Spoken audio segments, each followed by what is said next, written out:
నమస్కారం G news కి స్వాగతం నేను స్వప్న ముందుగా హెడ్లైన్స్ చూద్దాం ఐదో రోజు కదిరిలో సాగిన సీఎం జగన్ మేమంతా సిద్ధం బస్సు యాత్ర ముస్లిం సోదరులతో కలిసి ఇఫ్తార్ విందులో పాల్గొన్న ముఖ్యమంత్రి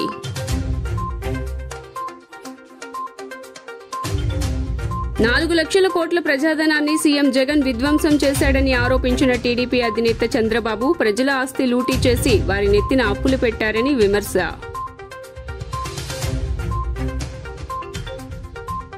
జనసేన అధినేత పవన్ కళ్యాణ్ సంచలన ఆరోపణలు తనను కలిసే వారిలో కిరాయి ముఠాలు చొరబడుతున్నాయని వ్యాఖ్య బ్లేడ్లతో గాయపరుస్తున్నారని వెల్లడి.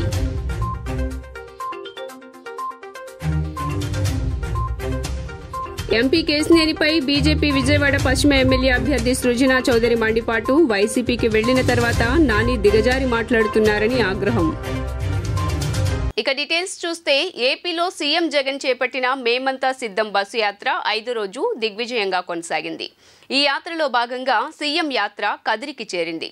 ఈ నేపథ్యంలోనే రంజాన్ మాసం సందర్భంగా ముస్లిం సోదరుల కోసం కదిరిలో ఏర్పాటు చేసిన ఇఫ్తార్ విందులో ముఖ్యమంత్రి వైఎస్ జగన్మోహన్ రెడ్డి పాల్గొన్నారు.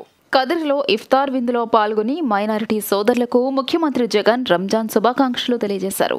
సాయంత్రం 5:45 ముఖ్యమంత్రి వైఎస్ జగన్ బస్సు యాత్ర కదిరిలో ప్రవేశించింది. కదిరిలో జన సునామీ మేమంతా సిద్ధమంటూ బస్సు యాత్రలో ముఖ్యమంత్రితో పాటు కదిరిలో జన ప్రభంజనం కదం తొక్కింది. దారి పొడవునా ముఖ్యమంత్రి బస్సుతో పాటు కడలి తరంగాల్లా జనం కదిలారు. గజమాలతో ముఖ్యమంత్రి వైఎస్ జగన్ కు ఆత్మీయ స్వాగతం పలికారు. బస్సు మీద నుంచి ప్రజలకు అభివాదం చేశారు సీఎం జగన్. దాదాపు 7:55 వరకు సుమారు 2 గంటల 10 నిమిషాల పాటు కదిరిలో రోడ్ షోలో పాల్గొన్నారు. అనంతరం ముస్లింలు ఏర్పాటు చేసిన ఇఫ్తార్ విందులో పాల్గొన్నారు.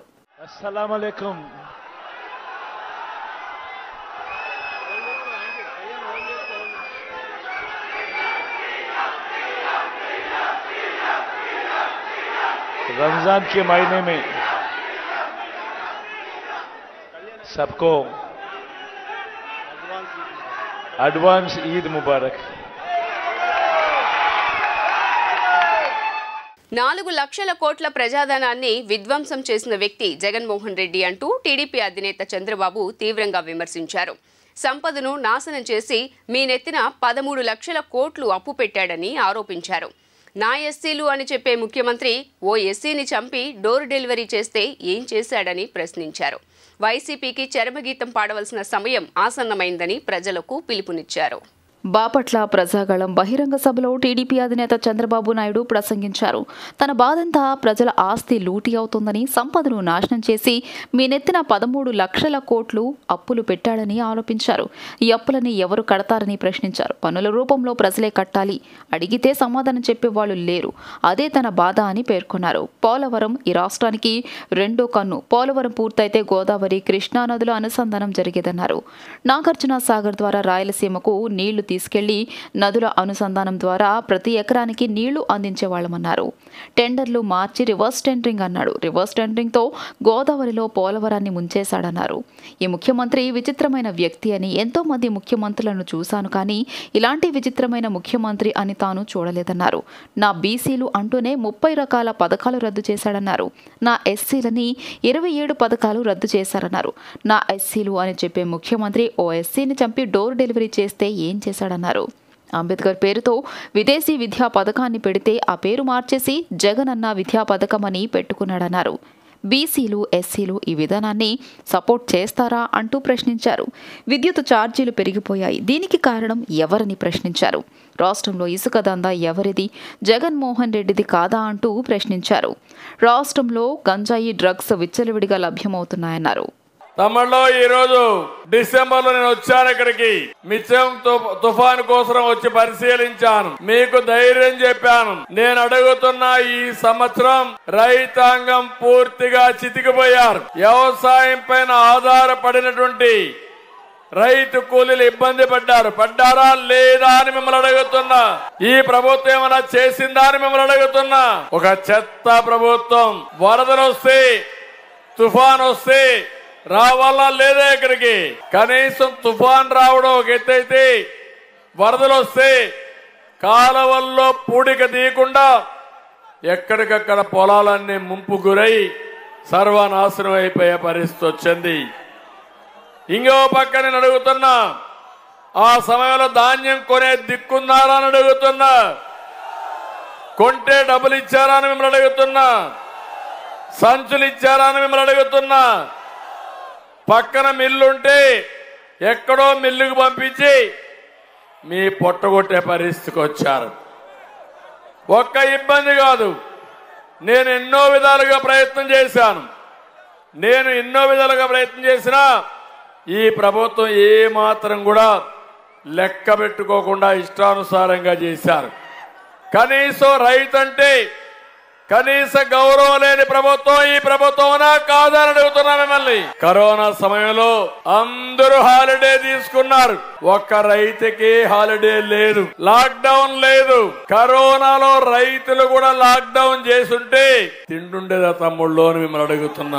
అన్నదాత, మనకందరికి తిండి పెట్టే అన్నదాత పెద్ద ఎత్తున తుఫాన్ వచ్చి ఇబ్బంది పడితే ఏమాత్రం పట్టించుకోలేదు ఈ జగన్మోహన్ రెడ్డి గారు. రాష్ట్రంలోని మంచినీటి చెరువుల్ని పూర్తిగా నింపేందుకు చర్యలు చేపట్టాలని ప్రభుత్వ ప్రధాన కార్యదర్శి కెఎస్ జవహర్ రెడ్డి కలెక్టర్లను ఆదేశించారు.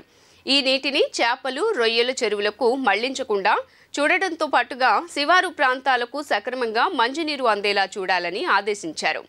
ఎండ వేడిమి, వడగాలులు తీవ్రమవుతున్న నేపథ్యంలో తీసుకోవాల్సిన ముందు జాగ్రత్త చర్యలపై ప్రజల్లో అవగాహన కల్పించేందుకు తగిన చర్యలు తీసుకోవాలని సూచించారు. సోమవారం రాష్ట్ర సచివాలయం నుంచి పింఛన్ల పంపిణీ, వడగాలులపై తీసుకోవాల్సిన ముందస్తు జాగ్రత్త చర్యలు, తాగునీరు, ఉపాధి హామీ పనులు, విద్యుత్ సరఫరా తదితర అంశాలపై ప్రభుత్వ ప్రధాన కార్యదర్శి కెఎస్ జవహర్ రెడ్డి జిల్లా కలెక్టర్లతో వీడియో సమావేశం నిర్వహించారు. ఈ నెల 4న ప్రకాశం బ్యారేజీ, 8న నాగార్జున సాగర్ నుంచి నీటి విడుదల చేస్తున్న దృష్ట్యా మంచినీటి చెరువుల్ని పూర్తిగా నీటితో నింపేందుకు చర్యలు తీసుకోవాలని జవహర్ రెడ్డి కోరారు. ఈ నీటిని చేపల, రొయ్యల చెరువులకు మళ్లించకుండా చూడడంతో పాటు శివారు ప్రాంతాలకు సక్రమంగా మంచినీరు అందేలా చూడాలని ఆదేశించారు. ఎండవేడిమి, వడగాలులు తీవ్రమవుతున్న నేపథ్యంలో తీసుకోవాల్సిన ముందు జాగ్రత్త చర్యలపై ప్రజల్లో అవగాహన కల్పించేందుకు తగిన చర్యలు తీసుకోవాలని విపత్తుల నిర్వహణ సంస్థ అధికారులను, కలెక్టర్లను జవహర్ రెడ్డి ఆదేశించారు. ముఖ్యంగా ఉపాధి హామీ పనులను ఉదయం 10:30 పూర్తి చేసేలా, కూలీలు పనిచేసే చోట తాగునీరు, తగిన నీడ ఉండేలా చూడటంతో పాటు మెడికల్ కిట్లను అందుబాటులో ఉంచాలన్నారు. వేసవి దృష్ట్యా పాఠశాలల నిర్వహణ విషయంలో విద్యాశాఖ అధికారులు తగు జాగ్రత్తలు తీసుకోవాలన్నారు. రెవెన్యూ శాఖ ప్రత్యేక ప్రధాన కార్యదర్శి అజయ్ జైన్, వనరులు, పంచాయతీరాజ్, గ్రామీణాభివృద్ధి శాఖల ముఖ్య కార్యదర్శి శశిభూషణ్ కుమార్, వైద్య ఆరోగ్య శాఖ ప్రత్యేక ప్రధాన కార్యదర్శి ఎంటి కృష్ణబాబు, ఇంధన శాఖ ప్రత్యేక ప్రధాన కార్యదర్శి కెవి జయానంద్, ఆర్థిక శాఖ ప్రత్యేక ప్రధాన కార్యదర్శి ఎస్ఎస్ రావత్, విద్యాశాఖ ముఖ్య కార్యదర్శి ప్రవీణ్ ప్రకాష్, సెర్ప్ సీఈఓ మురళీధర్ రెడ్డి, పంచాయతీరాజ్ శాఖ కమిషనర్ కె కన్నబాబు, విపత్తుల నిర్వహణ సంస్థ director R Kurmanath, RWS ENC Krishna Reddy పాల్గొన్నారు.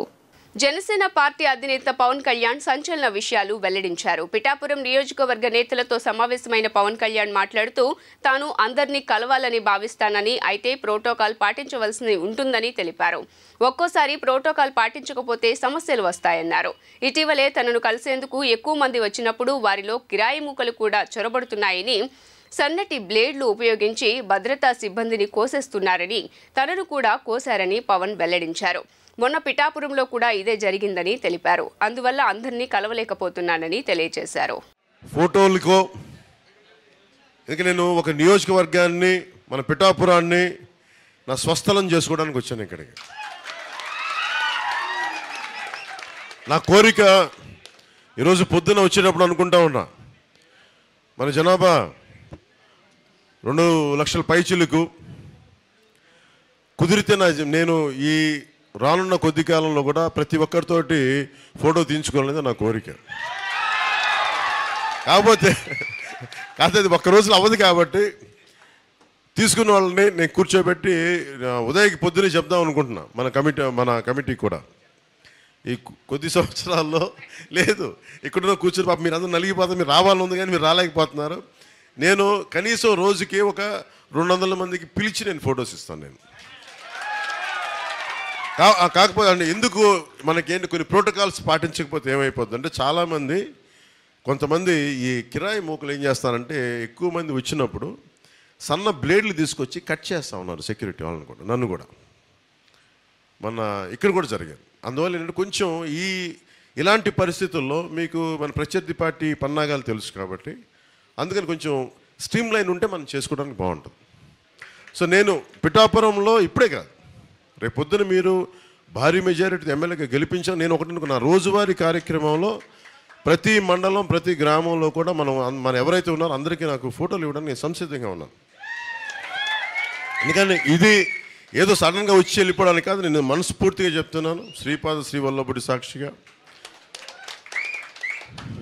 మన బంగారు పాపమ్మ దర్గా సాక్షిగా, ఆంధ్ర బాప్టిస్ట్ చర్చ్ సాక్షిగా చెప్తున్నా. నేను ఇక్కడ ఉండి ఇది మన స్వస్థలం చేసుకొని అందరికీ నా సాధ్యమైనంత మేరకు కొంచెం మన అందరం ఒక నియంత్రణ పాటిస్తే, నియమాలు పాటిస్తే అందరికీ అందుబాటులో ఉంటాను, చేస్తాను, పని చేస్తాను. పెత్తందారుల కోసం పనిచేసే కిరాయి రాజకీయ నాయకుడు చంద్రబాబుని ఎస్సీ వైఎస్ఆర్సీపీ సెల్ అధ్యక్షుడు జూపూడి ప్రభాకర్ రావు మండిపడ్డారు. పేదలందరూ కూలీలుగానే బ్రతకాలన్న చంద్రబాబు అహంకారానికి చరమగీతం పాడే రోజులు దగ్గర పడ్డాయని హెచ్చరించారు. పేద, బడుగు, బలహీన వర్గాలకు చట్టసభల్లో అడుగుపెట్టే అర్హత లేదని చెప్పే చంద్రబాబుకు ఆయన తనయుడు లోకేష్కు అసలు రాష్ట్రాన్ని పాలించే అర్హత ఎవరిచ్చారని నిలదీశారు. ఎమ్మెల్యేగా గెలవలేని లోకేష్ను దొడ్డిదారిన మంత్రి పదవిలో కూర్చోబెట్టి ఏపీకి గుదిబండలా మార్చి దోచుకు తిన్నారని ఎస్సీ వైఎస్ఆర్సీపీ సెల్ అధ్యక్షుడు జూపూడి ప్రభాకర్ రావు దుయ్యబట్టారు. ఏనాడు పేదలను పట్టించుకునే చంద్రబాబు కూటమితో జతకట్టి దళితులను కించపరచడమే ప్రచారంలో పనిగా పెట్టుకున్నారని ఆగ్రహం వ్యక్తం చేశారు. సింగనమల వైఎస్ఆర్సీపీ అభ్యర్థి వీరాంజనేయులను టిప్పర్ డ్రైవర్ నిశాని అంటూ ఎగతాళి చేయడం చంద్రబాబు కుల దురహంకారానికి నిదర్శనమన్నారు. కానీ సీఎం జగన్ అంబేద్కర్ రాజ్యాంగ స్ఫూర్తితో మహాకవి శ్రీశ్రీ చెప్పినట్టుగా సహస్ర వృత్తులను చట్టసభల్లోకి తీసుకెళ్తూ సమున్నత గౌరవాన్నిస్తున్నారని కొనియాడారు. 2.70 లక్షల కోట్ల రూపాయలను నేరుగా ఎస్సీ, ఎస్టీ, బీసీ, మైనార్టీలకు అందించి పేద వర్గాల ఆత్మగౌరవాన్ని నిలబెట్టారని చెప్పారు.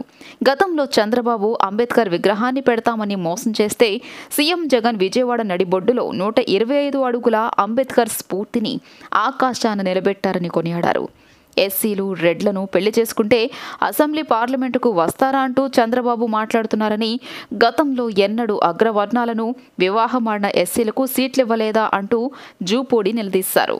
ఈ రాష్ట్రంలో పేదవాళ్ళంటే అసలు ఏమాత్రం లెక్క రాకుండా గతంలో దళితుల్లో ఎవరైనా పుట్టాలనుకుంటారా? లేకపోతే బీసీల్ని తోక కట్ చేస్తాను, లేకపోతే మీ దగ్గర ఉన్న మంత్రి చిచిచి దళితుల దగ్గర ఏదో వాసన వస్తుంది, దగ్గరికి రావద్దు, ఈ అనేకమైన రుగ్మతల్ని మీలో దాచుకొని మీరు ఏలటానికి ఎలా సమర్థులని భావించి ఎన్నికల రణరంగంలో ఉంటున్నారు. వీళ్ళని కదా బాయ్కట్ చేయాల్సింది. ఇలాంటి పెత్తందారి మనస్తత్వాలు ఎక్కడైతే ఉన్నాయో ఆ పెత్తందారి మనస్తత్వాల్ని దూరంగా ఉంచాల్సిన అవసరం ఉంది. ప్రజాస్వామ్య వ్యవస్థకి, ప్రజాస్వామ్య మార్గాలకి, ప్రజాస్వామ్య నిదర్శనకి వీళ్ళందరూ కూడా తూట్లు పడిసే వాళ్ళగా చూడాల్సిన అవసరం ఉందని వైఎస్ఆర్ కాంగ్రెస్ పార్టీ భావిస్తుంది. ఏ విధంగా అసలు చంద్రబాబును క్షమించాలి? ఎందుకు క్షమించాలి? అంబేద్కర్ విగ్రహాన్ని తాకినటువంటి వాడికి, అంబేద్కర్ని గుండెల్లో పెట్టుకున్నటువంటి వాడికి పాలకుడుగా ఉండే అర్హత గతంలో ఏమైనా తెలిసి తెలియక ఇచ్చారేమో కానీ జగన్మోహన్ రెడ్డి గారు వచ్చిన తర్వాత, రాజశేఖర రెడ్డి గారి కుటుంబం వచ్చిన తర్వాత అతను అడుగుతూ ఉన్నాడు, ఎస్సీలకి సీట్ ఇవ్వాలంటే రెడ్డులను చేసుకొని ఉండాలని. అసలు నీకు కుల నిర్మూలన కానీ, లేకపోతే ఈ కులం ఈ దేశంలో ఉండకూడదని రాజ్యాంగంలో రాసుకున్నటువంటి, లేకపోతే కులానికి వ్యతిరేకంగా పోరాడినటువంటి, ఆచరణలో చూపించినటువంటి రాజశేఖర రెడ్డి గారి మేనత్తలందరూ కూడా ఎస్సీలను చేసుకున్న వాళ్ళు కాదా? నీ కులంలో, నీ ఇంట్లో ఎక్కడైనా ఒక ఇంటర్ కాస్ట్ మ్యారేజ్ జరిగిందా? ఏపీ స్పెషల్ జనరల్ అబ్జర్వర్గా నియమితులైన రిటైర్డ్ ఐఏఎస్ అధికారి రామ్మోహన్ మిశ్రా నగరానికి విచ్చేశారు. సోమవారం ఢిల్లీ నుంచి నగరానికి చేరుకున్న ఆయనకు నోవాటెల్ వద్ద రాష్ట్ర ప్రధాన ఎన్నికల అధికారి ముఖేష్ కుమార్ మీనా, జిల్లా ఎన్నికల అధికారి collector Dilli Rao, joint collector P Sampath Kumar స్వాగతం పలికారు. పోస్టల్ బ్యాలెట్ అండ్ హోమ్ ఓటింగ్కు సంబంధించి అధికారుల బాధ్యతలు, వారి నిర్వహించాల్సిన విధులపైన ఎన్నికల అధికారి ముఖేష్ కుమార్ మీనా నిన్న అవగాహన కల్పించారు. ఎన్నికల విధులు నిర్వహించే ఉద్యోగులు, పోలీసులు, ఇతర సిబ్బందికి పోస్టల్ బ్యాలెట్ సౌకర్యాలు కల్పించడం, అందుకు అవసరమైన ఫెసిలిటేషన్ సెంటర్లను ఏర్పాటు గురించి వివరించారు. పోస్టల్ బ్యాలెట్ అండ్ హోమ్ ఓటింగ్కు సంబంధించి అధికారుల బాధ్యతలు, వారు నిర్వహించాల్సిన విధులను పవర్ పాయింట్ ప్రజెంటేషన్ ద్వారా అవగాహన కల్పించారు. రాష్ట్ర సచివాలయం నుండి వీడియో కాన్ఫరెన్స్ ద్వారా అన్ని జిల్లాల ఎన్నికల అధికారులకు రాష్ట్ర ప్రధాన ఎన్నికల అధికారి ముఖేష్ కుమార్ మీనా వివరించారు. వైఎస్ఆర్ జిల్లా ఎన్నికల అధికారి వి విజయరామరాజు రూపొందించిన ఈ పవర్ పాయింట్ ప్రెజెంటేషన్లోని పలు అంశాలను ఈ వీడియో కాన్ఫరెన్స్లో చర్చించడం జరిగింది. పోస్టల్ బ్యాలెట్ అండ్ హోమ్ ఓటింగ్కు సంబంధించి ఏప్రిల్ మరియు మే మాసాల్లో తేదీల వారీగా నిర్వహించాల్సిన కార్యక్రమాలను, ఎన్నికల విధులు నిర్వహించే ఉద్యోగులు, పోలీసులు, ఇతర సిబ్బందికి పోస్టల్ బ్యాలెట్ సౌకర్యాలు కల్పించడం, అందుకు అవసరమైన ఫెసిలిటేషన్ సెంటర్ల ఏర్పాటు తదితర అంశాలను వివరించారు. ఈ సమావేశంలో అన్ని జిల్లాల ఎన్నికల అధికారులతో పాటు అదనపు సీఈఓ ఎంఎన్ హరీందర్ ప్రసాద్ పాల్గొన్నారు. చంద్రబాబు మాట మార్చే నేర్పరి అని మాజీ మంత్రి పేర్ని నాని విమర్శించారు. బాబు తన మాటలతో ఎరవేస్తారని, అవసరం తీరాక పాతర వేస్తారని దుయ్యబట్టారు. రాజకీయ స్వార్థం కోసం పెన్షనర్ల పొట్టకొట్టారని మండిపడ్డారు. వాలంటీర్లు వద్దు అని ఈసీ దగ్గర పైరవీ చేసింది ఎవరని ప్రశ్నించారు. వాలంటీర్లు వద్దని ఈసీకి లెటర్ ఇచ్చింది టీడీపీ సానుభూతిపరులు కాదా అని ప్రశ్నించారు. మాజీ మంత్రి పేర్ని నాని నిన్న విలేకరుల సమావేశం నిర్వహించారు. సమావేశంలో ఆయన మాట్లాడుతూ పురంధరేశ్వరి, నిమ్మగడ్డ ప్రసాద్ ఎవరో జనాలకు తెలీదా అని ఆగ్రహం వ్యక్తం చేశారు. ఎన్నికల కమిషనర్గా ఉన్నప్పుడు నిమ్మగడ్డ వేసిన వేషాలు ప్రజలకు తెలుసని అన్నారు. ఆయనకు ఎవరెవరితో సంబంధాలు ఉన్నాయో కూడా తెలుసన్నారు. చంద్రబాబు పేదలను ఓటు బ్యాంకుగానే చూశారని, ఆయన కుట్రలను ప్రజలు గమనిస్తున్నారన్నారు. 14 ఏళ్లలో చంద్రబాబు పేదలకు చేసిందేమీ లేదని విమర్శించారు. ఏదైనా చేసి కుర్చీలో కూర్చుని డబ్బులు వెనకేసుకోవాలన్నదే చంద్రబాబు లక్ష్యమని దుయ్యబట్టారు. వాలంటీర్లు అంటే బాబుకు భయమని, 2 నెలలు వాలంటీర్లు లేకపోతే చంద్రబాబు పవన్లు పింఛన్లు ఇచ్చారని జనం అనుకుంటారా అని ప్రశ్నించారు. వాలంటీర్లు వద్దని ఢిల్లీ నుంచి మండలం వరకు బాబు తన మనుషులను తిప్పారన్నారు. ప్రజల నుంచి తిరుగుబాటు రావడంతో పాటు బాబు మాట మార్చారన్నారు. పెన్షన్ల పంపిణీ ఆపడం ఎవరి వల్ల కాదని చెప్పారు. ఇంటింటికి వెళ్లి పెన్షన్లు ఇవ్వాలన్న ఆలోచన చంద్రబాబుకు ఎప్పుడైనా వచ్చిందా అని నిలదీశారు. వాలంటీర్ల వ్యవస్థ నడుం విరగ్గొడతామని ఏలూరులో పవన్ అన్నారని గుర్తు చేశారు. నడవడికలో భాగంగా అంటే చంద్రబాబు నాయుడు గారు దేనికి పెట్టింది పేరా అంటే, విలువలు లేకుండా, మాటకి కట్టుబడకుండా, పూటకొక మాట మాట్లాడేటువంటి నేర్పరి. నిన్న మాట్లాడింది అసలు తనకు గుర్తులేనట్టుగా కూడా గొప్పగా మాట మార్చి మాట్లాడేటువంటి నేర్పరి మన చంద్రబాబు నాయుడు గారు. ఆయన ఇవాళ మళ్ళీ మాట్లాడతాడు. ఎంత అసహ్యంగా దిగజారి మాట్లాడతాడంటే, జగన్మోహన్ రెడ్డి గారు తన రాజకీయ స్వార్థం కోసం పెన్షనర్ల పొట్టకొట్టాడు. ఈ రకంగా సిగ్గుమాలిన మాటలు మాట్లాడటానికి, అసలు పెన్షనర్లతో డబ్బులు పంచటానికి వీలు లేదు. ప్రభుత్వం నుంచి వచ్చేటువంటి ఏ పథకము, ఏ సంక్షేమ కార్యక్రమము వాలంటీర్ల వ్యవస్థ ద్వారా ప్రజలకి చేరవేయటానికి వీలు లేదు అని చెప్పని ఎవరు కేంద్ర ఎన్నికల సంఘం దగ్గరికి వెళ్ళి పైరవీ చేసుకున్న వాళ్ళు ఎవరు? భారతీయ జనతా పార్టీ ఆంధ్రప్రదేశ్ రాష్ట్ర అధ్యక్షురాలు మీ వదిన గారు పురంధేశ్వరి గారు, అలాగే నీ కోసం, నీ మేలు కోసం, నీ రాజకీయ ఎదుగుదల కోసం ఒక ఎల్లో ఎలక్షన్ వాచ్ అనేటువంటి ఒక సంస్థను ఏర్పాటు చేసి మాజీ ఐఏఎస్లు, మాజీ మేధావులు ముసుగులో ఒక పచ్చ బ్యాచ్ బయలుదేరింది. మీ సానుభూతి పరులు మీకోసం పనిచేస్తున్న వాళ్ళు కాదా? వాలంటీర్ల ద్వారా ఇంటి వద్దకే పెన్షన్ పంపిణీకి జగన్ శ్రీకారం చుడితే చంద్రబాబు కక్షపూరితంగా పెన్షన్లు అందకుండా చేశారని వైసీపీ సెంట్రల్ అభ్యర్థి వెల్లంపల్లి శ్రీనివాస్ అన్నారు. వాలంటీర్ల సేవలను ఇప్పటికైనా ప్రతిపక్షాలు గుర్తించాలని హితవు పలికారు. అవ్వాతాతల ఆవేదన చంద్రబాబుకు ఖచ్చితంగా తగులుతుందని వ్యాఖ్యానించారు. ఎన్నికల ప్రచారంలో భాగంగా వైసీపీ సెంట్రల్ అభ్యర్థి వెల్లంపల్లి శ్రీనివాస్ 62వ డివిజన్లో ఎమ్మెల్సీ రుహుల్లా, కార్పొరేటర్ అలంపూర్ విజయలక్ష్మితో కలిసి పర్యటించారు. ఈ సందర్భంగా గడప గడపకు వెళ్లి ప్రజల సమస్యలు అడిగి తెలుసుకున్నారు. అనంతరం సంక్షేమ పథకాల లబ్ధి తీరును వివరించి ఓట్లు అభ్యర్థించారు. ఈ సందర్భంగా వెల్లంపల్లి మాట్లాడుతూ డివిజన్ పర్యటనలో భాగంగా 62వ డివిజన్లో పర్యటించడం జరిగిందన్నారు. అందరితో కలిసి పర్యటించామని చెప్పారు. వృద్ధులకు పెన్షన్లు అందకుండా చంద్రబాబు కుట్ర పన్నారని విమర్శించారు. అవ్వాతాతలు పెన్షన్లు అందక ఆవేదన చెందుతున్నారని చెప్పారు. ఇందుకు ప్రధానంగా చంద్రబాబు కారణమని వెల్లడించారు. రాజకీయ స్వార్థం కోసం పెన్షన్లను ఆలస్యం చేశారని మండిపడ్డారు. వాలంటీర్ల సేవలను ఎప్పటికైనా చంద్రబాబు గుర్తించాలని హితవు పలికారు.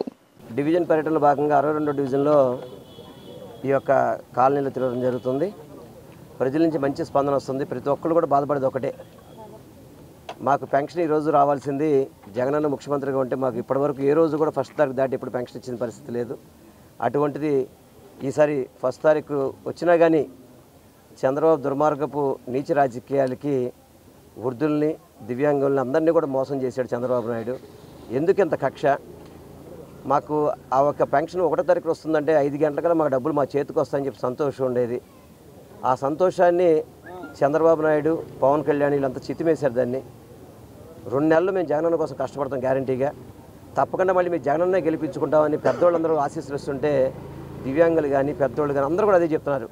ఈ దుర్మార్గపు చంద్రబాబుని పొరపాటు కూడా రానియకూడదు, ఎట్టి పరిస్థితుల్లో గెలిపించకూడదు అని చెప్పని వాళ్ళందరూ కూడా చెప్తున్నారు. అందుకే తప్పకుండా ఈసారి జగనన్నకి మంచి మెజార్టీతో ఈ డివిజన్ నుంచి గెలిపిస్తారని చెప్పని నాకు ప్రజలు వాక్ అని చెప్పి తెలియపరచుకున్నాయి. ఈ కార్యక్రమానికి మన ఎమ్మెల్సీ రుహుల్లా గారు, మన స్థానిక కార్పొరేటర్ గారు విజయలక్ష్మి గారు, విజయ్ గారు అందరూ కూడా రావడం జరిగింది. తప్పకుండా ఈ నియోజకవర్గంలో మంచి మెజార్టీతో జగనన్నకి కానుకేస్తానికి ప్రజలంతా కూడా సిద్ధంగా ఉన్నారని చెప్పని మీ అందరికీ కూడా తెలియపరచుకున్నాను. 62వ డివిజన్లో 268 సచివాలయం పరిధిలో 95, 98 బూతుల్లో తిరగడం జరిగింది.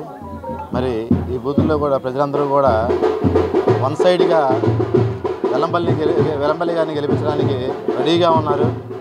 ఎందుకంటే సంక్షేమ పథకాలు కానీ, అభివృద్ధిలో భాగంగా రోడ్లు, కాలువ, డ్రైన్స్ కానీ, మరి అదేవిధంగా పార్కులు కానీ ఇవన్నీ కూడా చేయడం జరిగింది. మరి అదేవిధంగా ఈరోజు 1వ తారీఖు, మరి 1వ తారీఖున పెన్షన్లని చంద్రబాబు నాయుడు వాలంటీర్ల ద్వారా ఇవ్వడం ఆపేశాడు. కోర్టులో కేసులు వేసి మరి అవన్నీ కూడా వృద్ధులు, వికలాంగులు, వితంతువులు వీరందరూ కూడా అది గుర్తుపెట్టుకొని మళ్ళీ జగన్మోహన్ రెడ్డి గారు వస్తేనే మరి 1వ తారీఖు వాలంటీర్ల ద్వారా పెన్షన్ అందుతుందని చెప్పేసి ప్రతి ఒక్కరూ కూడా తెలుసుకున్నారు. మరి ఇవన్నీ కూడా ప్రజలు చూస్తూ ఉన్నారు. ప్రజలందరూ కూడా జగన్మోహన్ రెడ్డి గారిని, ఇక్కడ వెల్లంపల్లి శ్రీనివాసరావు గారిని అత్యధిక మెజార్టీతో గెలిపించడం, అలాగే కేశినేని నాని గారిని ఎంపీగా గెలిపిస్తేనే సంక్షేమ పథకాలు, అభివృద్ధి అన్నీ కూడా సక్రమంగా ఉంటాయని చెప్పేసి జనాలందరూ కూడా, ప్రజలందరూ కూడా తెలుసుకున్నారు. మన అల్లంపుల విజయలక్ష్మి గారు, అదేవిధంగా మన వెల్లంపల్లి శ్రీనివాస్ గారు ముఖ్య అతిథులుగా సీనన్న కావాలంటే జగనన్న రావాలనే కార్యక్రమంలో గడప గడపకి వెళ్ళడం జరిగింది. ఇక్కడ అందరూ సంతోషంగా అన్న జగనన్న మేము ఎప్పుడు తోడుగా ఉంటాం, అదేవిధంగా మా చిన్న చిన్న సమస్యలు ఉన్నాయి, అదే కొంచెం ఇప్పుడు వాటర్ సమస్య కానీ ఏమైనా పార్కులు, గతంలో మనం పార్కులు చుట్టూ వెళ్ళి అభివృద్ధి చేసామండి. అదేవిధంగా ఈరోజు గడప గడపకి వెళ్తుంటే ఒకే ఒకటి, చంద్రబాబు నాయుడు సిగ్గు లేకుండా చంద్రబాబు నాయుడు భార్యని బయట తిప్పుకున్నాడు, కోడల్ని బయట తిప్పుకున్నాడు, కొడుకుని బయట తిప్పుకున్నాడు. అది సరిపోక ఒక దత్తపుత్రుని తిప్పుకున్నాడు బయట. అది సరిపోక మోడీకి కూడా తెచ్చుకొని తిప్పుకున్నాడు. జగనన్న సింగల్గా ఈరోజు నవరత్నాల భాగంలో ఏంటంటే జగనన్న ఇంటికి వచ్చి పింఛనిచ్చే విధంగా చేసే కార్యక్రమం అంటే గత 5 సంవత్సరాలు సంతోషంగా ఎంతో ఆనందంగా రుద్రాలు కానీ మన సోదరి వాలంటీర్లు వెళ్ళి పొద్దున్న 6 గంటలకి ఎంత నవ్వుకుంటూ చిరునవ్వుతో తీసుకున్నారు. ఈరోజు మేము గడప వెళ్తూ వాళ్ళు అదే ఒక బాధ, ఏమని అన్నా మా పింఛన్ ఇంకా రాలేదన్నా, అన్నా ఈ నీచనైన పాలన ఏంటన్నా మాకు అర్థం కాదు, చంద్రబాబు నాయుడు దుర్మార్గుడు అని వాళ్ళు డైరెక్ట్గా చెప్పడం జరుగుతుంది. ఇప్పుడైనా అర్థం చేసుకో, తప్పు అయిపోయింది, మీడియా ముందు వచ్చి క్షమాపణ చేసుకుని రండి. వాళ్ళకి మన ఇప్పుడు వాలంటీర్ ఇప్పుడు పింఛన్ అందే విధంగా చూడండి. ఏంటంటే ఇప్పుడు జనాలు అందరూ సిద్ధంగా ఉన్నారు జగనన్న గెలిపించాలని. ఏంటంటే ఇప్పుడు రాబోయే రోజుల్లో మేము అందరూ సైనికులుగా ఉండి జగనన్న 170 నియోజకవర్గాలు భారీ మెజార్టీ గెలిపిస్తామని చెప్పగలుగుతాం. రాజశేఖర రెడ్డి గారి పరిపాలన కంటే ఇంకా గొప్పగా ఉందని ప్రతి ఒక్కరు చెప్పుకుంటున్నాము. పెన్షన్లు ఇవాళ 1వ తారీఖు ఇచ్చేవాళ్ళు, ఇప్పుడు కూడా ఇంతవరకు ఇవ్వలేదని ఎవరు ఆప్ చేశారంటే అందరికీ అర్థమైపోతుంది. అలాగే చంద్రబాబు నాయుడు గారి మీద ప్రతి ఒక్క విషయం కూడా ఇదే జరుగుతుంది. మా జగనన్న గారు రావాలి అని అంటున్నారు, శ్రీనివాస్ గారు కూడా కావాలంటున్నారు. గతంలో మేము చేసాము, అప్పుడు ఆలోచన కంటే ఇక్కడ బాగా పనిచేస్తున్నారు కాబట్టి జగనన్న గారు అందరూ మీ మహిళలందరూ సపోర్ట్గా చేసి ప్రతి ఫుల్ మెజారిటీతో గెలిపించుకున్నారు. ఎంపీ కేశినేని నాని వైసీపీలోకి వెళ్లిన తర్వాత మరీ తన స్థాయిని దిగజార్చుకుని మాట్లాడుతున్నారని బీజేపీ విజయవాడ పశ్చిమ ఎమ్మెల్యే అభ్యర్థి సుజనా చౌదరి తెలిపారు. కేశినేని నాని స్థాయికి తాను దిగజారి మాట్లాడలేనని అన్నారు. 10 ఏళ్లు కేశినేని నానితో కలిసి పనిచేశానని, అప్పుడు బాగానే ఉండేవారని, ఇప్పుడెందుకు ఇలా మాట్లాడుతున్నారని ఆయన్నే అడగాలని అన్నారు. తాను ధనికుడిగానే పుట్టానని, తాను ధనికుడినే అని ఇప్పుడే నానికి తెలిసిందా అని ఎద్దేవా చేశారు. ధనికులైతే ప్రజలకు సేవ చేయరా, ప్రజల్లో కలవరా అని ప్రశ్నించారు. కేసినేని నాని వ్యాఖ్యలపై బీజేపీ విజయవాడ పశ్చిమ ఎమ్మెల్యే అభ్యర్థి సుజనా చౌదరి తీవ్ర ఆగ్రహం వ్యక్తం చేశారు. బీజేపీ రాష్ట్ర కార్యాలయంలో నిన్న మీడియాతో మాట్లాడారు. తాను విజయవాడ వాసినేనని, స్థానికేతరుడునని ఎంపీ నాని చెప్పడం హాస్యాస్పదంగా ఉందని చెప్పారు. విజయవాడలో ఉన్న వారంతా ఇక్కడి వారేనా అని ప్రశ్నించారు. కొంతమంది నేతలు చాలా దిగజారి మాట్లాడుతున్నారని, వారిపై సానుభూతి వ్యక్తం చేయడం తప్ప తానేమీ చేయలేనని అన్నారు. విజయవాడ పశ్చిమ నియోజకవర్గంలో ప్రతి రోడ్డు తనకు తెలుసునని చెప్పారు. ఎన్డీఏ కూటమిలో భాగంగా తనకు ఇక్కడ సీటు ఇచ్చారని చెప్పారు. జనసేన నేత పోతిన మహేష్కు టికెట్ రాకపోవడంతో కొంత ఆవేదన ఉండవచ్చని అన్నారు. ఆయనతో జనసేన అధినేత పవన్ కళ్యాణ్ మాట్లాడారని చెప్పారు. తెలుగుదేశం, బీజేపీ, జనసేన కూటమి రాబోయే ఎన్నికల్లో విజయం కోసం పోతిన మహేష్ కూడా పనిచేస్తారని తెలిపారు. కూటమి నేతల మధ్య ఎలాంటి ఇబ్బందులు లేవని అన్నారు. అందరం కలిసి పనిచేస్తామని, విజయం సాధిస్తామన్నారు. తాను దరఖాస్తు చేయకుండానే కూటమి తనని ఎంపిక చేసిందని తెలిపారు. తనకు ఈ అవకాశం ఇచ్చిన కూటమి ముఖ్య నేతలకు ధన్యవాదాలు తెలియజేశారు. ఈ ఎన్నికల్లో గెలిచి ప్రజలకు ఎంతో సేవ చేస్తానని, నియోజకవర్గ అభివృద్ధికి కృషి చేస్తానని చెప్పారు. తనపై నిందలు వేయడమే వైసీపీ నేతలు పనిగా పెట్టుకున్నారని మండిపడ్డారు. తన పని తీరేంటో ప్రజలు త్వరలోనే చూస్తారన్నారు. ఆయన ఎందుకు అలా దిగజారిపోయారనే దాని మీద నేను ఆయన మీద సానుభూతి పడవలసింది తప్పితే అంతకంటే నేను ఎక్కువ చెప్పలేను. విజయవాడ వెస్ట్లో నాకు తెలుసుకోకపోతే జీపీఎస్ వాడుకుంటా తెలుసుకునే విధంగా నాకు తెలుసు. నేను చదువుకున్న బాగానే, ప్రతి గల్లీకి వెళ్ళగలను నేను. విజయవాడ వెస్ట్లో ఇప్పుడు ఎవరైనా సరే అక్కడ వెళ్ళాలంటే అందరికీ అన్నీ తెలుసు అని నేను చెప్పను. కానీ కేసినేని నాని గారు స్థాయికి నేను దిగలేను. నాకు బోళ్ళంత వ్యవసాయం ఉంది మా ఊరి దగ్గర, మా ఫ్యామిలీకి. సరే, విజయవాడలో ఉన్న వాళ్ళందరూ కూడా ఇక్కడ వాళ్ళన్నా కాదు కదా. అనేక చదువుకోవటాలకి ఇంకో దానికి వేరే ఊర్లకి వెళ్ళి వస్తాం. లోకల్, నాన్ లోకల్ అనేది నేనే మహారాష్ట్ర వాడిని కాదు, ఉత్తరప్రదేశ్ వాడిని కాదు. సో అది ప్రతిపక్షాలు ఏమైనా మాట్లాడుతూ ఉంటాయి కానీ అందులో నిజం లేదు. ఆయన ఎందుకు అలా దిగజారిపోయారనే దాని మీద నేను ఆయన మీద సానుభూతి పడవలసింది తప్పితే అంతకంటే నేను ఎక్కువ చెప్పలేను. విజయవాడ వెస్ట్లో నాకు తెలుసుకోకపోతే జీపీఎస్ వాడుకుంటా తెలుసుకునే విధంగా నాకు తెలుసు. నేను చదువుకున్న బాగానే, ప్రతి గల్లీకి వెళ్ళగలను నేను. విజయవాడ వెస్ట్లో ఇప్పుడు ఎవరైనా సరే అక్కడ వెళ్ళాలంటే అందరికీ అన్నీ తెలుసు అని నేను చెప్పను. కానీ కేసినేని నాని గారు స్థాయికి నేను దిగలేను. అంతవరకు అయితే సమాధానం చెప్పగలను. అది 3 పార్టీలు కలిసి తీసుకున్న నిర్ణయం. పోతిన మహేష్ గారు కూడా కలిసి పనిచేస్తారు డెఫినెట్గా. పవన్ కళ్యాణ్ గారు మాట్లాడతారు. కాబట్టి ఆ సమస్యలు ఏమీ ఉండవు. ఎన్డీఏలో ముగ్గురం కలిసి దిగ్విజయంగా పనిచేసి దిగ్విజయంగా గెలిచి చూపెడతాం. అది కలిసికట్టుగా లేరని మీడియా ఇన్ఫర్మేషన్ ఏమో. మాతో అయితే అంతా కలిసికట్టుగానే పనిచేస్తున్నారు. నేను ఇంకా అఫీషియల్గా అసలు మొదలు పెట్టలేదు. ఈ లోపల అందరం కలిసాం, మేము అందరం మాట్లాడుకుంటున్నాం. మాకు ఎటువంటి రకమైన సమస్యలు లేవు అసలు. ప్రజలందరూ శాంతియుతంగా తమ ఓటు హక్కును వినియోగించుకోవాలని, వారిలో ధైర్యం నింపడానికి ఈ మార్చ్ ఫాస్ట్ ను నిర్వహించామని ఏసీపీ మురళీకృష్ణారెడ్డి ఫ్లాగ్ మార్చ్ను ప్రారంభించారు. ప్రజలు స్వేచ్ఛాయుత వాతావరణంలో తమ ఓటు హక్కును వినియోగించుకోవాలని కోరారు.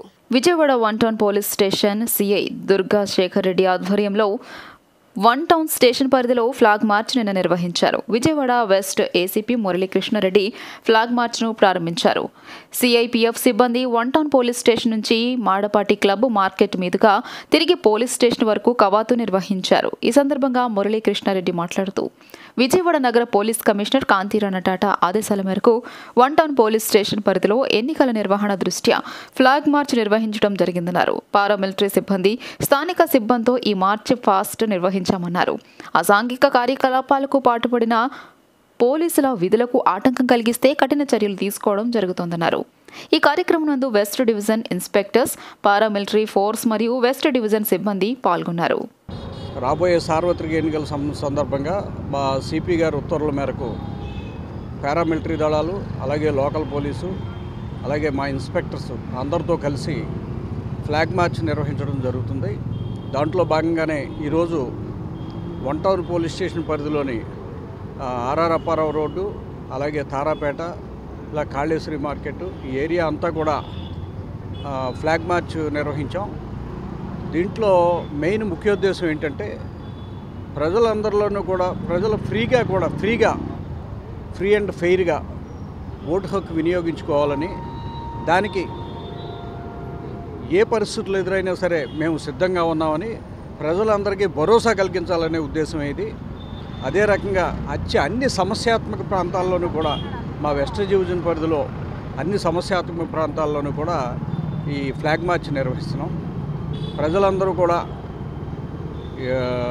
ఓటు హక్కు స్వేచ్ఛగా వినియోగించవలసిందిగా ఈ సందర్భంగా కోరుతున్నాం. వార్తలు ముగించే ముందు హెడ్లైన్స్ మరోసారి. 5వ రోజు కదిరిలో సాగిన సీఎం జగన్ మేమంతా సిద్ధం బస్సు యాత్ర. ముస్లిం సోదరులతో కలిసి ఇఫ్తార్ విందులో పాల్గొన్న ముఖ్యమంత్రి.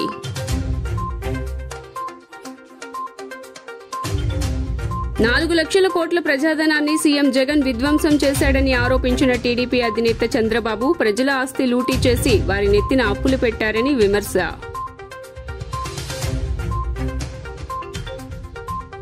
జనసేన అధినేత పవన్ కళ్యాణ్ సంచలన ఆరోపణలు. తనను కలిసే వారిలో కిరాయి ముఠాలు చొరబడుతున్నాయని వ్యాఖ్య. బ్లేడ్లతో గాయపరుస్తున్నారని వెల్లడి.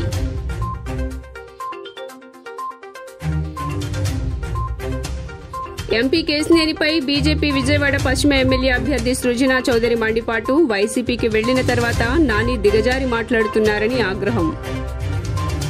జీ న్యూస్ ఇంతటితో సమాప్తం. తిరిగి వార్తల్లో మళ్లీ కలుద్దాం. అంతవరకు సెలవు. నమస్కారం.